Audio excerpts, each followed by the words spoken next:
Welcome guys to this lesson on Martin Luther and the Reformation. Martin Luther was born in Saxony in 1483, that's modern day Germany, one of the states. His father was a rich copper miner and wanted Luther to study law, but he didn't want to. Instead, he studied theology, which is the study of God and religion. Eventually, he became a professor of theology at the University of Wittenberg. And Luther read the Bible an awful lot more than people did in those days. And he came to believe that one, he was a terrible sinner, and also that the only way to salvation, which means to save one's soul, is through faith alone. And that was called salvation through faith alone, or justification through faith alone. And this meant that all you needed to do to save your soul was to have faith in Jesus and in God and in the Bible. This is a very, very important key concept with Martin Luther. So then he started to talk about indulgences. Pope Leo X, the Pope of the Catholic Church, wanted to rebuild St. Peter's Basilica in Rome, and he needed money to do this. So he started selling things called indulgences to poor people, well, to everybody, and poor people really wanted to buy these because they were a ticket into heaven for somebody's soul. An indulgence would get somebody's soul out of purgatory and send their soul straight into heaven. And in those days, people really cared about the afterlife. It was extremely important to them. So people were giving up all of their possessions and whatever money they had left. They were desperate to go and buy an indulgence. And the man who came selling these indulgences in Luther's town in Wittenberg was a man called John Tetzel. So you need to know that also. So what did Luther do? He was frustrated at this and he wrote 95 theses and nailed them to the church door in Wittenberg. And the next thing you want to talk about then is, what did the Pope do? What was the Pope's response? Well, first of all, the Pope wanted to get Luther to Rome immediately. But luckily enough, Luther was protected by a man called Frederick the Wise, who was the ruler of Saxony, the area in Germany where Luther was. And Frederick the Wise was an extremely powerful man, and he managed to keep Luther in Germany, and he saved Luther from having to travel to Rome into, I suppose, hostile territory, if you like. So Luther was able to stay. In 1519, Luther had a debate in a place called Leipzig in Germany, and at that time he questioned the authority of the Pope. So the Pope wrote a papal bull, very important concept, to Luther. Papal bull means it was a letter. Papal means the Pope or the papacy in Rome, and bull comes from the word bulla, which was a seal used to close the letter basically and seal it so that it was officially from the Pope. And that letter said to Luther that if he did not recant, which means take back what he said, within 60 days he would be excommunicated. That means he would be no longer welcome in the Catholic Church. So what did Luther do with the letter? He burnt it publicly. And you can see the picture there, famous painting of Luther burning the papal bull publicly. So this was a real, to the Pope. So the Pope decided to get the Emperor Charles V to try to deal with the matter, the Holy Roman Emperor. Charles V had just been elected Emperor in 1519, and he had to tread lightly though, because Frederick the Wise was one of the 7 electors who actually elected him. And Frederick the Wise managed to get Luther a deal, and that deal was that Luther could have a meeting in a town called Worms, and the meeting was called a diet. So enter the Diet of Worms, a major event. So this meeting in a town Worms in Germany with all the German princes was where Luther was asked to recant or take back his teachings, and he refused, and he was condemned an outlaw and a heretic by the Edict of Worms. Very important concept.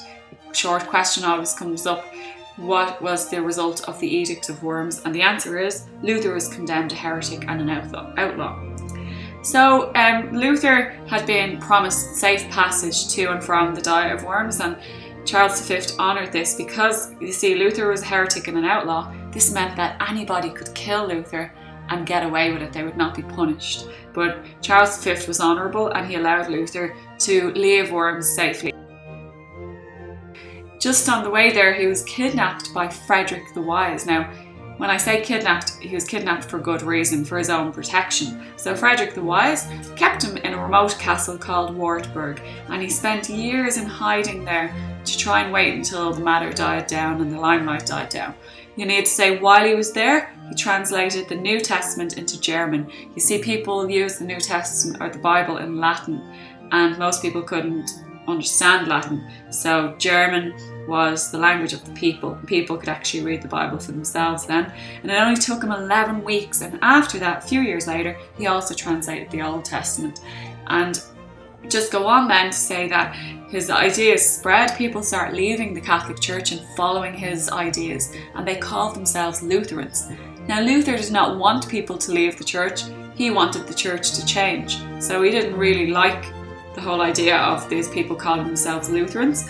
And how did the name Protestant come about? Well, a lot of the princes in Germany, remember, Germany wasn't one nation state in those days. Each area was ruled by a prince. So each state in Germany was ruled by a prince, and some of these princes started converting and calling themselves Lutherans. Charles V got sick of this, and in 1529 he tried to ban Luther's ideas, and the princes protested, and they became known as Protestants. Protestants, that's how you spell it. So a war actually broke out between the princes and Charles V, and the result was the Peace of Augsburg. You need to know that in 1555, when that war ended. Have a couple of Luther's teachings up your sleeve. You don't need to know all of his teachings. If you know a couple, like for example, Luther believed that the Bible was the source of all faith, whereas the Catholic Church believed Bible and tradition. Another easy one is there were only 2 sacraments according to Luther, baptism and the Eucharist, whereas the Catholic Church have 7 sacraments. Another good one is priests were allowed to marry. Priests were not allowed to marry in the Catholic Church. And one more I would throw in was the communion service was in German and it was said in Latin in the Catholic Church. So again, a little bit of Luther's later life then to add in. He married a former nun, Catherine von Bara. They had 6 children. He was interested in writing lots of hymns, and he became apparently very ill-tempered when he got older. And he died of a heart attack in Eisleben in 1546. Bob's your uncle, Mary's your auntie. That's Martin Luther. So a quick review again. Martin Luther, born in Saxony, 1483. His father wanted him to study law, but he didn't. He was caught in a thunderstorm. He decided to become a monk. He studied theology at the University of Erfurt. He believed strongly in justification by faith alone. Very, very important key concept, which means that you can only get your soul saved by having complete faith in God and Jesus. He became a professor of theology at the University of Wittenberg. He was friends with Frederick the Wise of Saxony.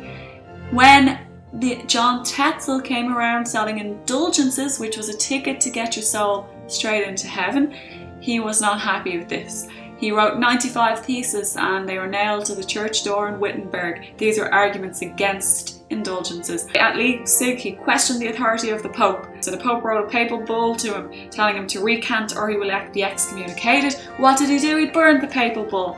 Then he got Charles V arranged the Diet of Worms, where Luther was told to recant. He did not recant, and the Edict of Worms declared him an outlaw and a heretic. He could be killed and nobody would face any repercussions.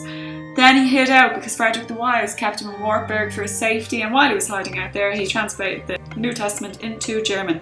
People followed him. They became known as Lutherans, later Protestants. The war broke out over all of this. The Peace of Augsburg solved it in 1555. Some of his beliefs: 2 sacraments instead of 7. The Mass was in German instead of in Latin. He later married Catherine von Bara and they had 6 children. He was a bit of a grumpy old man. He died in Eisleben in 1546 of a heart attack. Bob's your uncle, Mary's your auntie. Thank you guys.